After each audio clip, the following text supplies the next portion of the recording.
2021년 2월 14일 주연절 후 6번째 주일 산삼병무주일 예배로 나오신 여러분을 환영합니다. 먼저 교회 소식 알려드리겠습니다. 오늘은 산삼병무주일로 지냅니다. 예수께서 산에 오르셔서 영광스러운 모습으로 변화하셨던 것을 기념하고 영광을 돌리는 주일입니다. 하늘의 영광을 드러내 보여주심으로 확인하여 주신 부활의 소망, 영광의 소망을 품으심으로 평안과 기쁨이 넘치시는 이번 한 주간이 되기를 주의 이름으로 축원합니다. 이번 수요일이 되죠. 17일부터 이제 재수요일이 되는데요. 그날을 기점으로 해서 우리 40일간의 사순절 기간이 시작이 됩니다. 경건한 마음과 몸가짐으로 주의 고난을 기억하고 함께 참여할 수 있는 그런 기간이 되었으면 합니다. 우리 새벽 기도가 매주 수, 목, 금, 주 3일 카카오톡 라이브를 통해서 전달이 되고 있습니다. 여러분들 특별히 이번 주부터는 사순절 기간이 되니까 여러분들 조금 더 열심을 내셔서 함께 참여해 주시고, 물론 힘이 들지요. 고난스럽습니다. 그러나 그보다 더 큰 고난, 엄청난 우리의 죄가를 대신 담당하셨던 주님의 그 고난을 기억하시고 이 사순절 기간 동안 우리 새벽 기도에 함께 참여할 수 있는 교회와 성도이기를 바랍니다.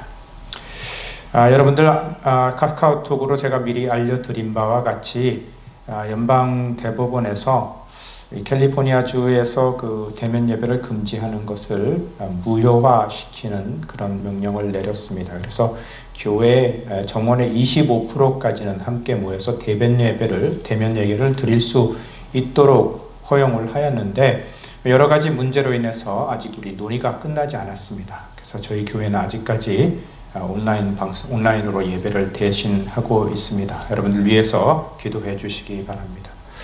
우리 계속해서 기도 부탁드리겠습니다. 우리 홍영희 권사님, 지희정 권사님, 구혜순 권사님, 이기옥 집사님, 김명 성도님, 유기란 성도님, 우리 김성규 집사님 가정의 코라, 또 왕한군 성도님 가정의 아그네스, 또 왕한군 성도님 가정의 어머니 최순자 여사님을 위해서도 우리 함께 기도해 주시기 바랍니다. 더불어 코로나 바이러스로 인해서 참 고통받고 있는 형제 자매들이 아직도 많습니다. 그 숫자가 자꾸 불어나고만 있는데 이 땅에 고통받는 모든 백성들을 위해서 우리 기도해 줄 수 있는 성도와 교회이기를 원하고요. 또 그 이외에도 그 직접적인 질병에 이렇게 노출이 되어서 고난을 겪고 있지 않은 분들이라도 경제적인 이유, 또 여러 가지 문제로 이렇게 고통을 받고 있는 형제자매들이 참 많습니다. 여러분들 잊지 마시고 기도해 주시기 바랍니다. 하나님은 영이시니 예배드리는 자가 신령과 진정으로 예배할지니라. 아멘. 찬송가 310장 함께 하시겠습니다. 찬송가 310장입니다.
내 맘이 항상 편한지 난 알 수 없도다.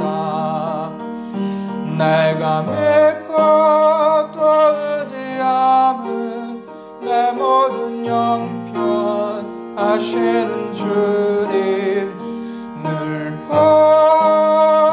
보여주실 것을 나는 확실히 아네.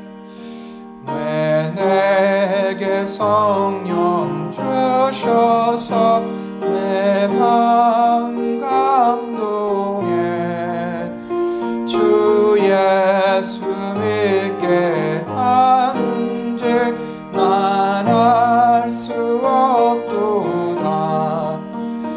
내가 믿고 또 의지함은 내 모든 형편 하시는 주님 늘 보여주실 것을 나는 확실히 아네. 주 언제 강림하실지 혹밤에 혹낮에 또 주님 만날 그곳도 난 알 수 없도다. 내가 믿고 또 의지함은 내 모든 형편 하시는 주님 늘 보여주실 것을 나는 확실히 아네. 이 시간에는 우리 교동문 시편 23편 교동문 13번이 되겠습니다. 찬송가 뒤편에 있는 교동문 13번 을 찾으셔서 우리 함께 교독하도록 하겠습니다. 교동문 13번입니다. 교독하시겠습니다. 여호와는 나의 목자시니 내게 부족함이 없으리로다. 그가 나를 푸른 풀밭에 누이시며 쉴만한 물가로 인도하시는도다. 내 영혼을 소생시키시고 자기 이름을 위하여 의의 길로 인도하시는도다. 내가 사망의 음침한 골짜기로 다닐지라도 해를 두려워하지 않는 것은 주께서 나와 함께 하심이라. 주의 지팡이와 막대기가 나를 안위하시나이다. 주께서 내 원수의 목전에서 내게 상을 차려주시고 기름을 내 머리에 부으셨으니 내 잔이 넘치나이다. 내 평생의 선하심과 인자하심이 반드시 나를 따르리니 내가 여호와의 집에 영원히 살리로다. 아멘. 우리를 향한 하나님의 크신 사랑의 증거가 여기에 있습니다. 우리가 아직 죄인 되었을 때에 그리스도 예수께서 우리를 위해 죽으셨습니다. 그러므로 우리가 때를 따라 돕는 은혜의 보좌로 담대히 나아갈 수 있음을 얻었습니다. 이 시간에는 지난 한 주간 우리가 지은 모든 죄를 주께 침묵의 기도로 고백하도록 하겠습니다. 기도하시겠습니다.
영광과 존귀가 합당하신 거룩하신 하나님, 주님의 그 거룩함으로 우리를 불러주셨지만 주여 우리의 완악함으로 인하여서, 우리의 부족함으로 인하여서, 또 우리의 연약함으로 인하여서 여전히 범죄하고 사망의 몸에 묶여 고통받고 신음하고 있는 우리의 모습을 봅니다.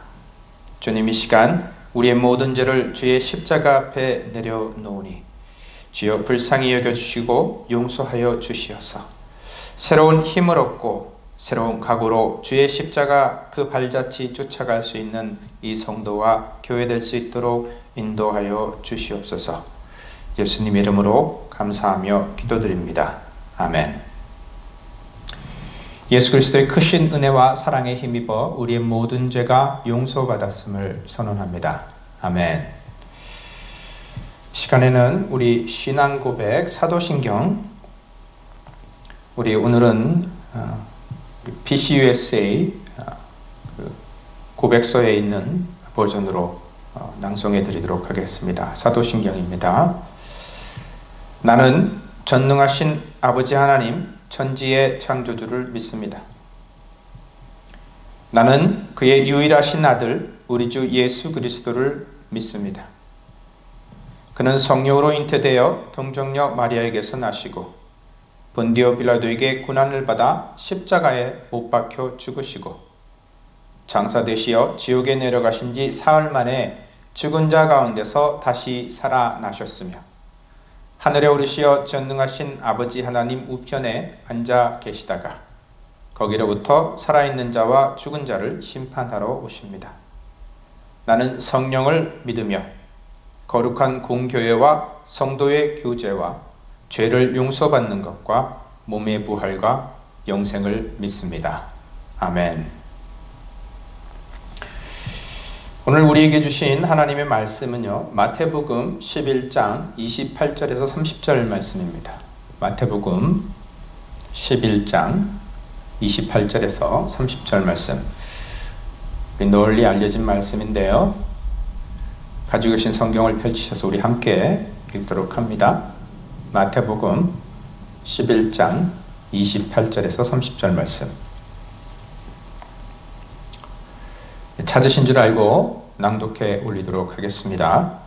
하나님의 말씀입니다. 경청하여 주시기 바랍니다. 수고하고 무거운 짐짐자들아 다 내게로 오라. 내가 너희를 쉬게 하리라. 나는 마음이 온유하고 겸손하니 나의 멍에를 메고 내게 배우라. 그리하면 너희 마음이 쉼을 얻으리니 이는 내 멍에는 쉽고 내 짐은 가벼움이니라 하시니라. 아멘. 하나님의 말씀입니다. 우리 시간 찬송가 453장 함께 하시겠습니다. 453장입니다.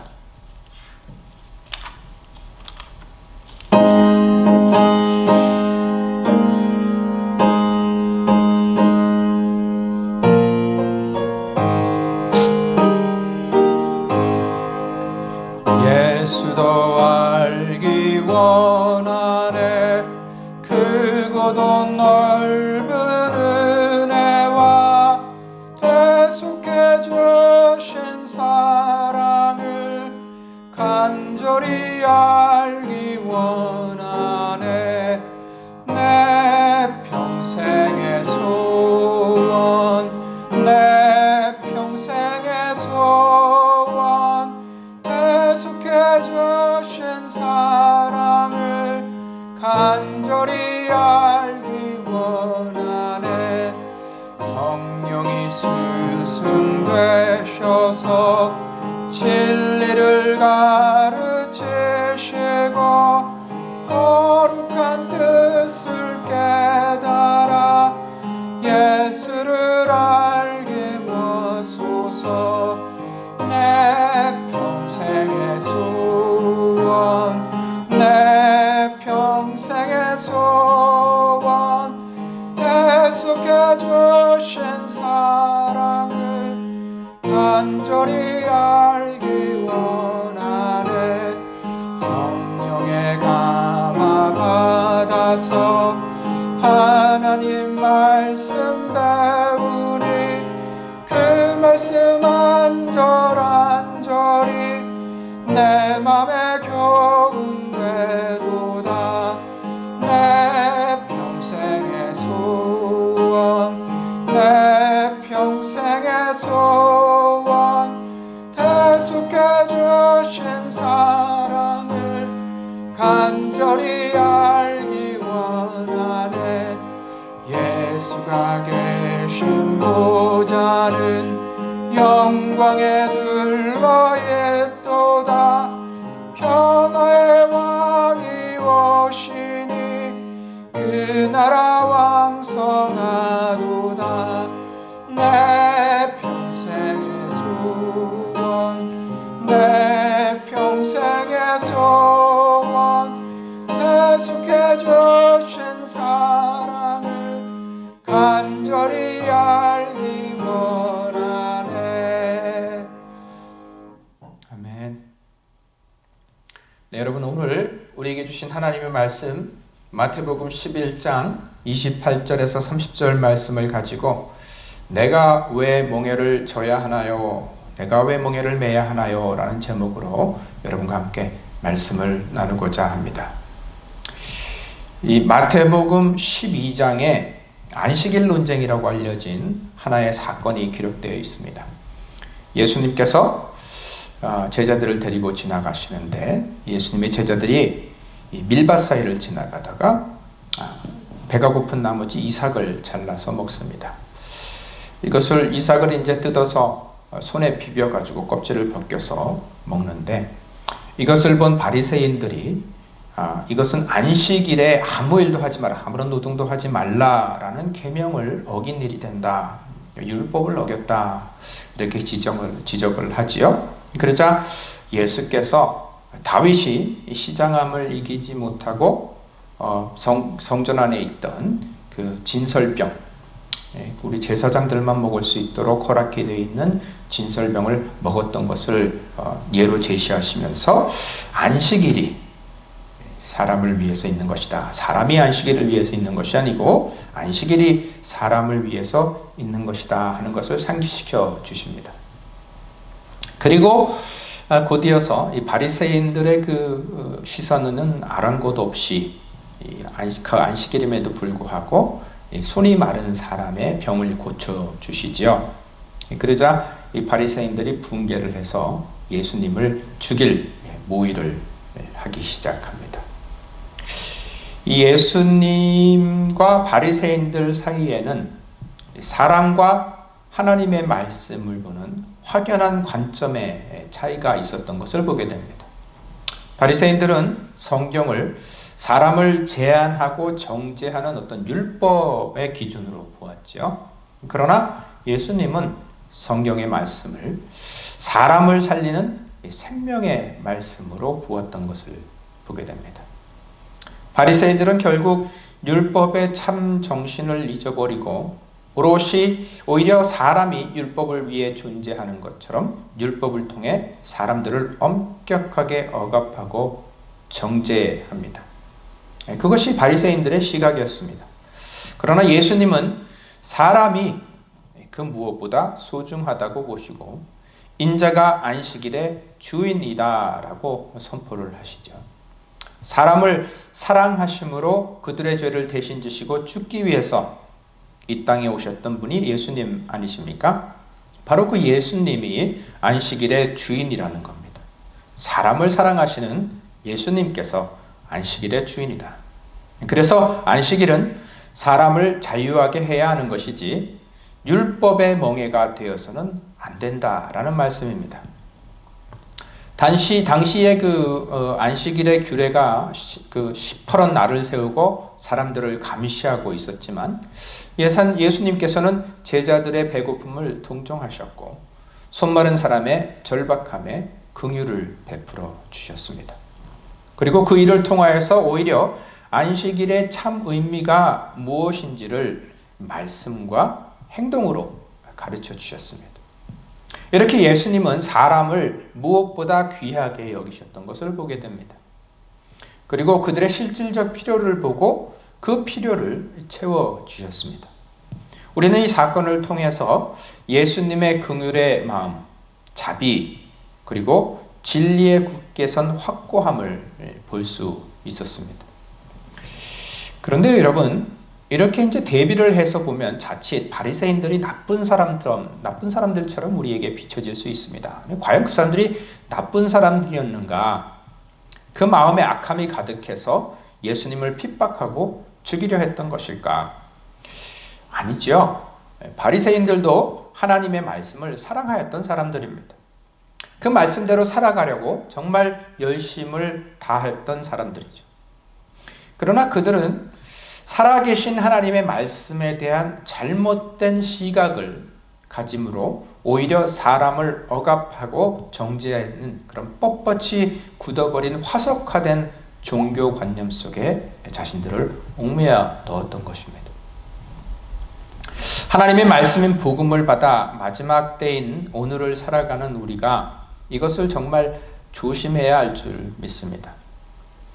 깨어있어서 말씀이 지시하는 참다운 뜻이 무엇인가 정확히 알고 그 말씀을 살아내려는 노력이 없으면 우리도 바리새인들처럼 잘못된 판단과 시각으로 잘못을 범할 수 있다는 사실을 깨달아야 합니다. 여러분, 우리도 하나님의 말씀을 핑계로 혹은 교회의 전통과 관습을 핑계로 혹은 내 개인적인 신앙관을 기준으로 해서 저 사람은 그리스도인답지 못하다 정죄하는 일이 우리 가운데 얼마나 많이 있습니까? 다른 것도 아니고 하나님의 말씀을 사랑하는 것이 또 교회를 위한 열심과 헌신이 말씀의 참된 의미를 잃게 하고 위선과 가식 가운데 사람을 억압하고 죽이게 된다면 정말 무서운 일이 아니겠습니까? 똑같은 시각 때문에 그 바리새인들은 예수님을 십자가에 못 박았습니다. 우리 가운데도 그런 잘못이 얼마든지 있을 수 있다는 것이지요. 그런데 여러분, 우리가 정말 아무렇지도 않게 아무 죄책감이나 두려움 없이 그런 행위를 거듭하면서 살아갑니다. 우리 이거 잘 생각해 보아야 할 문제입니다. 혹시 우리의 열심과 헌신이 교회를 위한 사랑이 바리새인들의 전처를 받는 일이 되지 않도록 깨어 있어야 하겠습니다. 그러기 위해서는 예수님을 바로 알아야 하겠죠. 말씀의 뜻을 바로 알아야 하겠고 그 말씀이 증거하고 있는 예수님을 바로 알아야 합니다. 아는 것으로 그치면 안 되고 그 예수님을 닮아가야 합니다. 예수님을 닮는 삶, 여러분들 많이 들어보셨을 겁니다. 그리스도인들이 무엇보다도 가장 염두에 두고 살아야 할 삶의 제목입니다. 율법이 아니고 예수여야 하는 것이고 조직이나 권위가 아니고 예수여야 합니다. 그것이 그리스도인이라는 말의 말뜻이 되기도 합니다. 사람은 자기가 누구인가 하는 것을 잘 아는 것이 참 중요합니다. 내가 누구인가? 내가 어떤 사람인가? 내가 무슨 일을 하는 사람이냐? 내가 어떤 방식의 삶을 살아가는 사람인가 하는 것을 명확히 하지 않으면 자칫 이중적이고 위선적인 삶을 살아가기가 참 쉽습니다. 그러면 삶이 흔들리게 되고 참된 삶의 의미를 찾아가기가 힘이 듭니다. 정치인은 정치인으로서의 삶이 있고 사업가는 사업가다운 삶이 있기 마련입니다. 한 가정의 아버지 그리고 어머니 또는 그의 어머니는 또 그에 걸맞는 삶이 있지요. 이것을 제대로 찾지 못하니까 우리 삶에서 자꾸 문제가 생기는 겁니다. 마찬가지로 그리스도인은 그리스도인다운 삶이 있습니다. 우리가 이 말에 아주 조심해야 합니다. 그리스도인에게 걸맞는 삶이라고 하면 자칫 율법적인 삶, 종교적인 경건을 추구하는 삶으로 해석하기가 참 쉬운데요. 이런 생각이 바로 바리새인과 같은 삶의 태도로 연결이 됩니다. 우리는 바리새인을 닮고 싶은 것이 아니라 예수님을 닮고 싶은 것이죠. 그렇죠, 여러분? 우리는 예수님을 닮기 원합니다. 그렇다면 어떻게 하면 예수님을 닮아갈 수 있을까? 먼저 생각해 보아야 하겠죠. 예수님을 닮기 위해서는 우선 예수님이 누구인지 어떤 분인지를 바로 아는 것이 먼저 되어야 합니다. 여러분, 예수님이 누구신지 어떤 분이신지 잘 아십니까? 교회를 다니신 지 오래된 분들이라면 거의 모든 분들이 예수님을 잘 안다라고 대답을 합니다. 그렇게 생각합니다. 그런데요, 우리가 예수님을 안다고 하는 것이 정말 알고 있는 것일까? 우리 진지하게 한번 물어봐야 합니다. 우리가 안다고 하는데 그 안다는 것이 혹 예수님에 대한 지식뿐이지는 않은가 하는 것이죠. 우리가 누군가를 안다고 하는 것에는 두 가지의 경우가 있습니다. 하나는 지식으로 아는 경우인데 이것은 우리가 마치 어떤 유명한 사람을 아는 것과 같은 그런 경우입니다. 여러분, 가수 나훈아 씨 잘 아시지요? 한국 사람이 이 나훈아 모른다 하면 간첩이겠죠? 아니죠. 간첩도 나훈아는 알겠습니다. 그렇죠? 근데 우리가 진짜 아는가? 대부분의 우리는 나훈아 씨를 텔레비전 나온 그의 얼굴과 노래로 알고 있습니다. 그런데요, 나훈아 씨의 집이 어디인지 혹시 아십니까? 어디 사는지 아십니까? 어떤 음식을 즐겨 먹나요? 가족은 어떻게 됩니까? 노랫말을 쓰고 작곡을 할 때 어떤 특별한 버릇 같은 것은 없나요? 그리고 또 중요한 것, 나훈아 씨가 인생에서 가장 중요하다고 생각하고 추구하는 것은 무엇인지 혹시 아십니까? 그것을 위해 그는 어떤 삶을 살아가고 있습니까? 이 정도는 알아야 누군가를 안다라고 말을 할 수 있겠죠.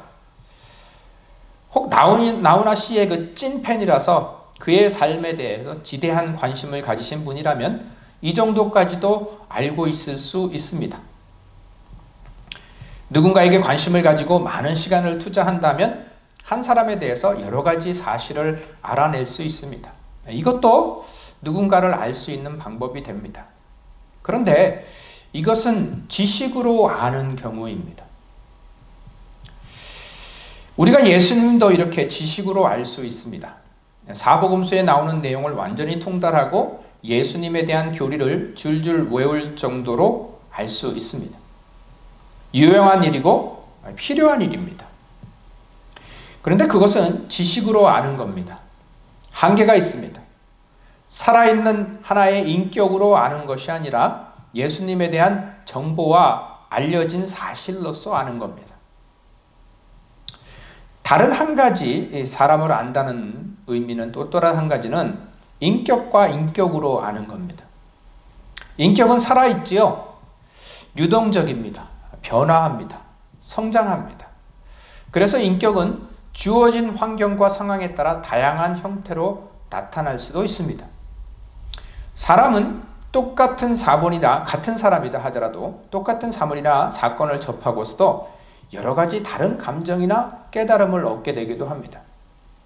그래서 누군가를 하나의 인격으로 만나기 위해서는 그 사람이 삶에서 어떤 생각으로 또 어떤 감정으로 살아가고 있는지 그것을 알기 위해서 서로 끊임없이 교제해야 합니다.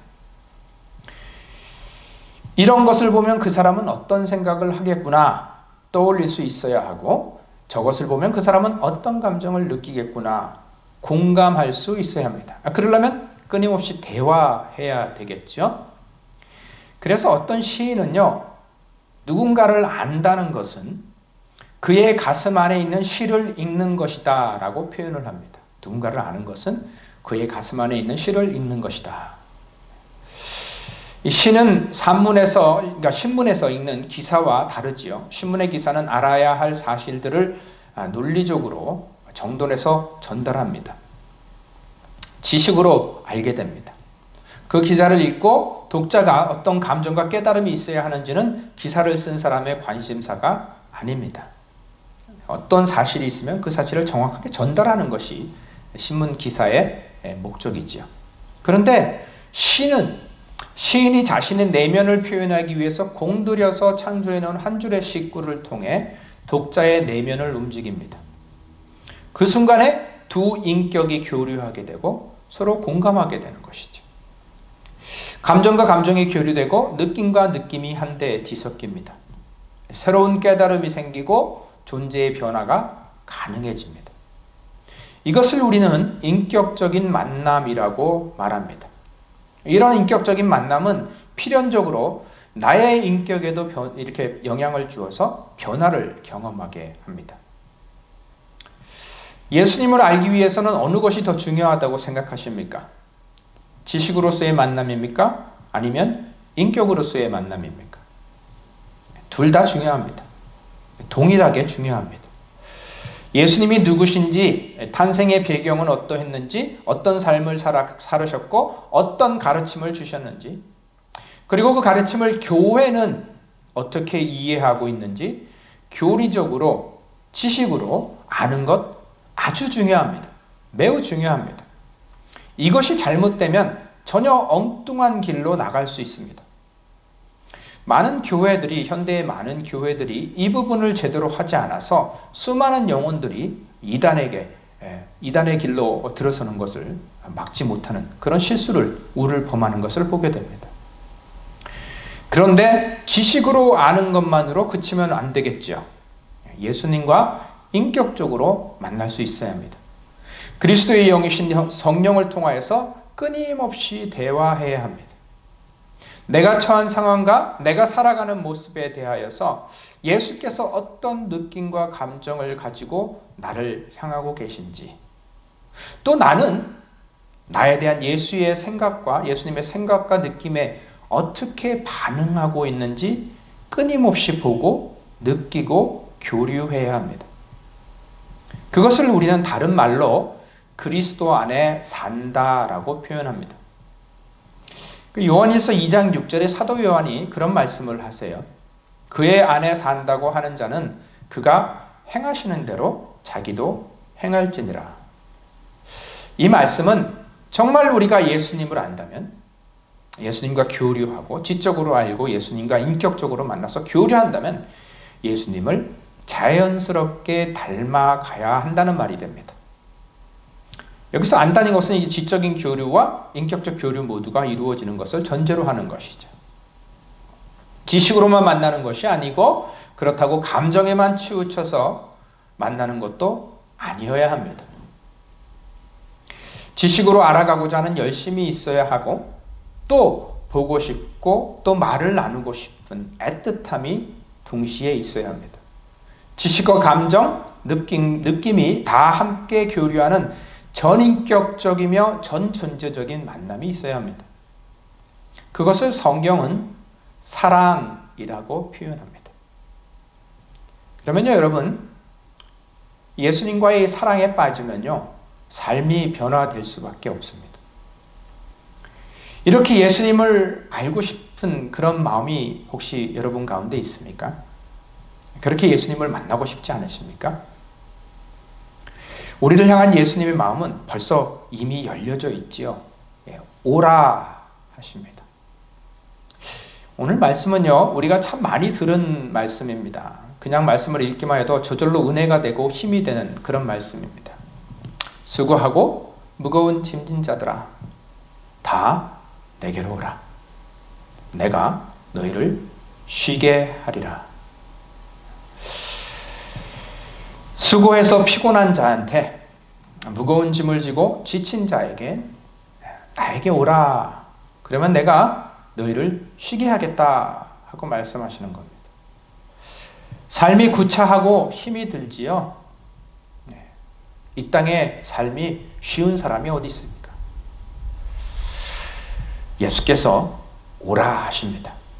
그러면 쉬게 해주시겠다는 겁니다. 그런데요, 이 말씀을 읽고 뒤에 구절이 따라오는데 이 구절이 조금 이상합니다. 분명히 수고하고 무거운 짐진 자들은 다 내게로 오라, 쉬게 하리라 말씀을 하셨는데, 뒷부분에 가서는 나의 멍에를 메라라고 말씀하십니다. 거기에다가 배우기까지 하라 이렇게 말씀을 하세요. 세상에서 힘든 사람들 쉬게 해줄 테니까 오라 하셔놓고는 불러 모아서는 나의 멍에를 메라, 그리고 배워라. 자, 멍에를 메라고 하고 또 배우라고 하니까 힘들고 귀찮고 부담스럽지 않겠습니까? 그러면 이 멍에는 무엇을 말하는 것일까? 이 멍에의 의미를 제대로 알게 되면 우리의 삶에 새로운 지평이 열리고 우리가 예수님을 닮아가는 참된 길이 무엇인지를 알게 됩니다. 여러분, 멍에가 무엇인가요? 저는 서울에서 자라서 멍에라는 것이 무엇인지 잘 몰랐습니다. 그래서 좀 알아보니까 짐을 지거나 밭을 갈기 위해서 동물에게 메어놓는 장치라고 하는데요. 예전에는 그 험한 밭이나 논을 갈아엎을 때 겨릿소를 부렸다고 해요. 겨릿소. 겨릿소라는 것은 멍에를 메고 쟁기를 끄는 두 마리의 소를 이야기합니다. 그러니까 한 마리를 가지고 일을 하는 것이 아니고 두 마리를 같이 묶어서 일을 시킵니다. 이 겨릿소를 부릴 때는 일을 잘하고 경험이 많은 힘센 소를 이 뒤에 따라가는 농부의 왼쪽에 세우고, 어리고 약하여서 일을 잘 못하는 소는 오른쪽에 세웁니다. 이때 왼쪽에 세운 힘센 소를 안소라고 부르고, 그저 따라다니며 일을 배우는 어린 소를 마라소라고 부른다고 해요. 그렇게 안소와 마라소 두 마리를 한데 묶어서 부리면 처음에는 힘들어하던 그 마라소도 힘센 그리고 경험이 많은 안소를 따라 자연스럽게 일을 배우게 된다고 합니다. 이 내 멍에를 매라는 말씀은 예수님께서 안소가 되어 주시겠다는 말씀입니다. 무엇을 해야 할지 어디로 가야 할지 모르는 마라소인 우리가 해야 할 일은 주님을 전적으로 신뢰하고 따라가기만 하면 됩니다. 일단 멍에를 매면 따라갈 수밖에 없습니다. 멍에를 매는 것은 한 몸이 되는 겁니다. 하나의 파트너가 되는 겁니다. 같이 발을 맞추고 호흡을 맞추어야 함께 갈 수 있습니다. 주님과 같은 멍에를 맨다는 것은 주님의 통치를 받으며 주님이 가시는 대로 가고 주님이 하시는 대로 하는 겁니다. 이렇게 하려면 믿음이 필요하겠죠. 신뢰가 필요하겠죠. 믿음과 신뢰가 없으면 그 같은 멍에를 매지 못합니다. 중요한 것은 우리가 아무 멍에나 매어서는 안 된다는 겁니다. 우리는 아무 멍에나 함부로 매는 경우가 참 많습니다. 악한 자와 멍에를 매면 악한 자가 됩니다. 무지한 자와 같이 멍에를 매면 일을 그르치게 되고, 약한 자와 멍에를 매면 일을 시작하지도 못하게 되는 경우도 있습니다. 그런데 우리는 우리의 명예를 함께 지시자 하시는 분이 예수님이십니다. 예수님은 어떤 분이신가? 오늘 본문은 이렇게 말씀하고 있습니다. 나는 마음이 온유하고 겸손하니 나의 멍에를 메고 내게 배우라. 그러면 너희 마음이 쉼을 얻으리니 이는 내 멍에는 쉽고 내 짐은 가벼움이니라 하시니라.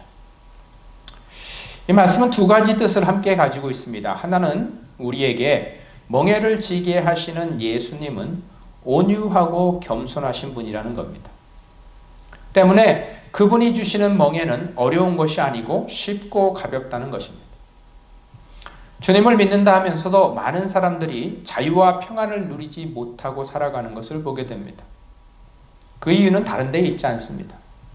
실제로 주님과 함께 멍에를 메고 가지 않기 때문에 그렇습니다. 여러분 혹시 메고 있으신 그 멍에를 한번 잘 살펴보시기 바랍니다. 내가 누구와 함께 멍에를 쥐고 있는가? 주님과 멍에를 매지 않고 여전히 내가 안소가 되어서 멍에를 이끌어 나가려고 하고 있지는 않은가? 혹은 전혀 엉뚱한 어떤 존재와 그 멍에를 함께하고 있지는 않은가?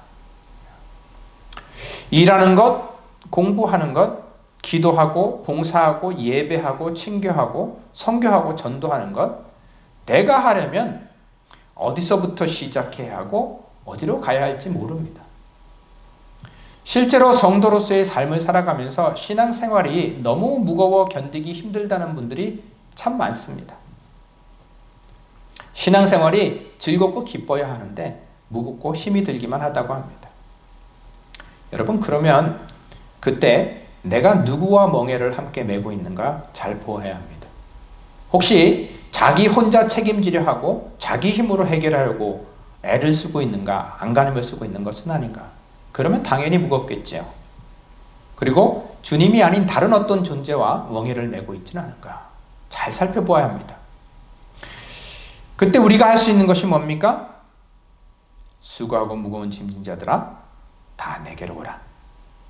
내가 너희를 쉬게 하리라. 아멘. 여러분, 신앙생활 쉽지 않습니다. 절대 쉽지 않습니다. 우리가 이거 잘 알아야 합니다. 신앙생활을 여가생활처럼 하려는 그리스도인들이 이 땅에는 참 많습니다. 힘든 걸 지려하지 않고 무거운 책임 담당하려 하지 않습니다. 그러면서 일하는 사람들 뒤에서 잔소리하고 흉보는 것은 참 잘합니다. 그런 분들이 정작 자신에게 조금이라도 무거운 짐이 오면 견디지를 못합니다. 그리스도인으로서 살아가는 것 힘이 듭니다. 당연한 겁니다. 교회 섬기는 것도 힘이 듭니다. 왜 힘이 들지 않겠습니까? 예수 안 믿으면 감당하지 않아도 될 일을 해야 하니까 당연히 힘이 든 겁니다. 그런데요, 내가 혼자 담당하면 무겁기만 한 그 짐이 예수님과 함께하면 은혜가 되고 기쁨이 됩니다. 예수님께서 우리에게 당신과 함께 멍에를 매자 초대하십니다. 내게로 오라 하십니다. 주께서 결의소가 되어 감당해 주실 테니까 저 주께서 결의소가 되어서 안소가 되어서 감당해 주실 테니까 너는 나를 따라오라. 같이 가자 하십니다. 예수님께서 몸소 안소가 되어 우리가 진 짐을 가볍게 해 주시겠다는 말씀입니다. 신앙생활 속에서 신앙생활에서의 그 멍에만이 아니지요. 삶의 모든 멍에를 함께 해 주시겠다는 말씀입니다. 약속입니다. 내가 갈 길을 보여주겠다. 내가 이끌어주겠다. 말씀하시는 겁니다. 혼자가 아니고 널 혼자 가게 내버려 두지 않겠고 내가 너와 함께 하겠다. 그래서 내 멍에는 쉽고 가볍다고 하시는 겁니다. 예수와 함께하는 바른 생활, 신앙생활은 쉽고 가볍습니다. 예수님과 함께하면요, 믿는 것이 즐겁고 행복해집니다. 또한 이 말씀은 주님의 온유와 겸손을 배우는 것, 그것이 곧 우리에게 주어진 멍에라는 뜻이 되기도 합니다. 여러분은 거세고 교만한 사람이 좋으십니까? 아니면 온유하고 겸손한 사람이 좋으십니까? 말할 것도 없습니다. 그렇죠? 온유한 사람이 좋습니다. 당연한 겁니다.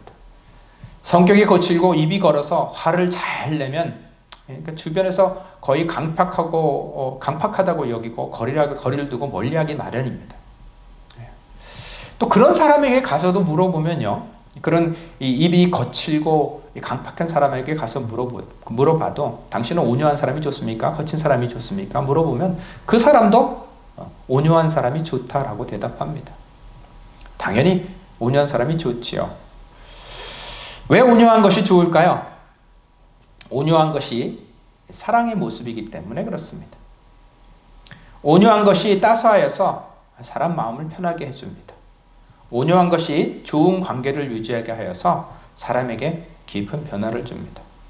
온유한 것이 사람을 살립니다.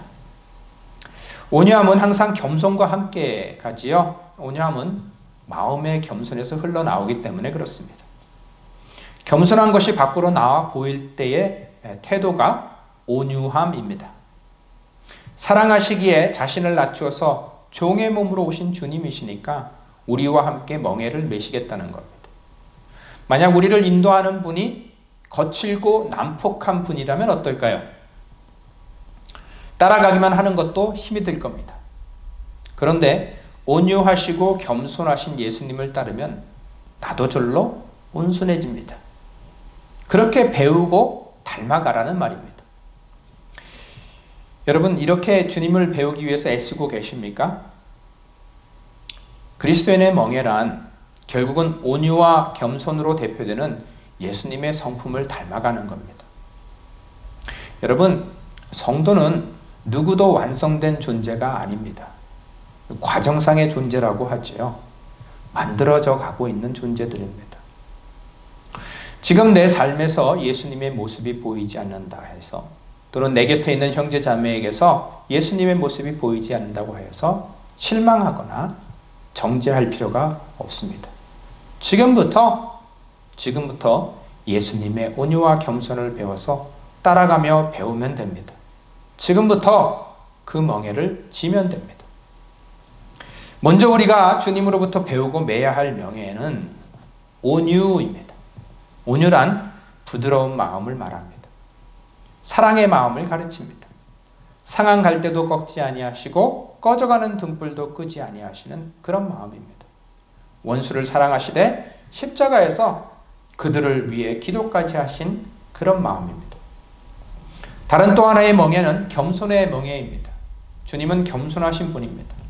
하나님께서 인간의 육신을 입고 우리 곁으로 오시기까지 낮아지셨던 걸 봅니다. 부유하신 분으로 가난하시까지 낮추셨습니다. 심판주이시면서 직접 인류의 죄값으로 스스로 심판을 받아 십자가에서 죽으셨습니다. 남을 대접하시고 남을 자기보다 높이시고 제자들의 발까지 씻기신 분이십니다. 이 같은 주님의 마음을 우리 마음에 간직하면 우리의 마음이 쉼을 얻게 되리라 하십니다. 주님은 이 겸손의 짐을 멍에라고 표현하십니다. 여러분, 우리의 신앙생활이 왜 힘이 듭니까? 왜 주님의 멍에를 배우지 못하고 매지 못합니까? 결국 온유하지 못하고 겸손하지 못하기 때문은 아닐까요? 우리 안에 주님의 겸손함과 온유함이 있다면 어떤 짐도 무겁지 않고 어렵지 않을 것입니다. 주님과 함께 멍에를 맨다면 나의 삶 속에 주님의 능력이 나타납니다. 주님의 지혜가 나타나고 주님의 축복이 나타납니다. 피곤하지도 않습니다. 우리가 함께 멍에를 매는 주님은 세상에서 가장 겸손하고 온유하신 분이십니다. 이런 주님을 신뢰하고 함께 멍에를 매는 것은 축복 중에 축복입니다. 주님과 멍에를 매는 것은 곧 주님으로 사는 것을 배우는 것입니다. 예수로 사는 것, 예수로 말하고, 예수로 일하고, 예수로 봉사하고, 예수로 섬기는 것을 배우는 겁니다. 주님과 함께하면 모든 삶이 가벼워지고 쉬워집니다. 우리 신앙인들 가운데 두 부류의 사람들이 있습니다. 단순히 예수를 믿고 복을 받으려고 하는 사람들이 있고 예수를 본받으며 살아가려고 하는 사람들이 있습니다. 전자의 경우에는 신앙생활의 성장이 거의 없습니다. 그저 받기만 하려고 합니다. 그러나 후자의 경우에는 지속적인 영적 성장이 있는 것을 봅니다. 히브리서 기자는 신앙생활을 경주로 표현합니다. 경주에는 목적이 있죠. 마지막 종착점이 있습니다. 그 믿음의 경주에서 이미 우리보다 앞서간 수많은 증인들이 있습니다. 그 증인들은 우리가 믿음의 경주를 해가는데 모범으로 삼아야 할 표본들입니다. 그들이 믿음의 경주에서 보여준 그 믿음의 모범은 믿음의 주여 온전케 하시는 예수를 본받는 것이었습니다. 여러분의 삶의 목표는 어디에 있습니까? 영국의 존 스토트 목사님은 그의 그 목회 생활을 마지막 정리하는 그 고별 설교에서 하나님은 하나님의 백성들이 예수님을 닮기 원하신다라고 말씀하셨습니다. 자신의 사역을 정리하여 떠나는 설교에서 예수님 닮는 것을 우리 신앙 여정의 중요한 목표로 제시하였던 것이지요. 자, 여러분 말씀을 정리하겠습니다. 우리는 주님을 따르는 사람으로서 무엇을 닮아야 합니까? 주님의 마음을 닮아야 할 줄 믿습니다. 예수님의 마음은 종의 마음이며 온유와 겸손의 마음입니다. 이러한 마음은 머리의 지식으로만 배울 수 없습니다. 또 우리가 노력한다라고도 되지 않습니다. 온유와 겸손은 성령의 열매이며 주님의 성품입니다. 포도나무가 가지에 붙어 있을 때에만 열매를 맺을 수 있는 것처럼 우리가 주님과 함께 주님의 멍에를 메고 배울 때 주님을 닮아가는 은혜를 누릴 수 있게 됩니다. 이러한 은혜를 받아 온유하고 겸손하신 예수님의 마음이 우리 마음 가운데 우리 마음이 되기를 간절히 기도합니다. 오늘 같이 기도하시겠습니다. 아버지 하나님, 주님의 마음을 담기 원합니다. 주님의 온유함과 겸손함을 우리 가운데 품기 원합니다. 우리 힘으로는 되지 않으니 주님의 멍에를 같이 매라고 초대하셨으니 주여, 주와 함께 동행할 수 있는 그런 겸손과 온유 또 순종을 우리 가운데 허락하여 주시옵소서. 형제를 사랑하고 세상을 품는 마음이 주님의 그 마음과 동일한 것이 되기를 원합니다. 완악한 우리의 마음들, 단단하게 나무 등결처럼 굳어버린 우리의 마음들을 따뜻하게 녹여주시옵시고 새로운 마음으로, 새로운 존재로서 주님과 닮은 사람으로서 이 땅을 살아나갈 수 있는 축복이 우리 교회와 성도 가운데 있을 수 있도록 주님 인도하여 주시옵소서. 예수님께 모든 것을 맡깁니다. 주님만이 우리의 주인 되십니다. 예수님 이름으로 감사하며 기도드렸습니다. 아멘. 찬송가 304장 하시면서 준비하신 헌금하도록 하겠습니다. 찬송가 304장입니다. 찬송가 304장.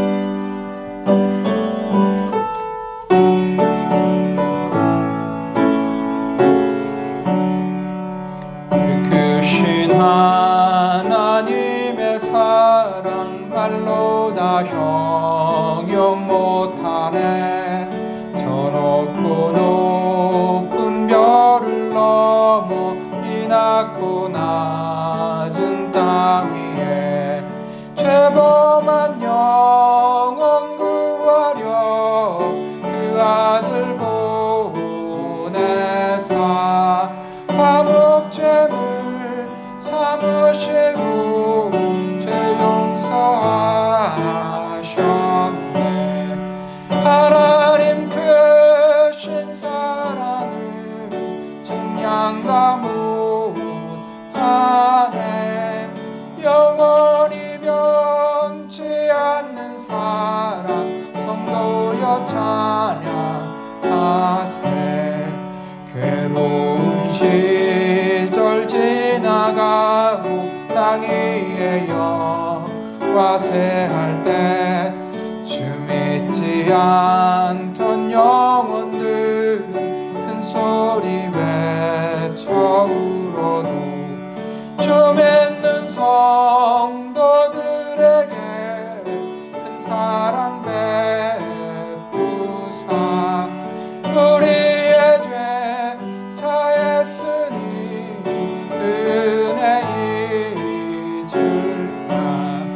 하나님 크신 사랑을 전량다 못하네. 영원히 변치 않는 사랑 성도여 찬양하세. 하늘을 두루마리 삼고 바다를 먹물 삼아도 한없는 하나님의 사랑 가디로 갈 수 없겠네. 하나님의 크신 사랑 그 어찌 닿았을까. 저 하늘 높이 쌓아도 채우지 못하네. 하나님 크신 사랑을 증량다 못하네. 영원히 변치 않는 사랑 성도여 찬양하세. 축도하겠습니다.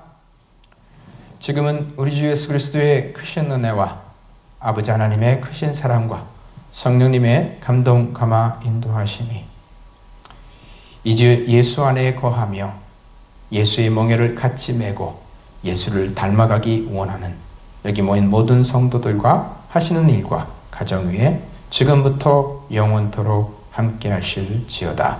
아멘.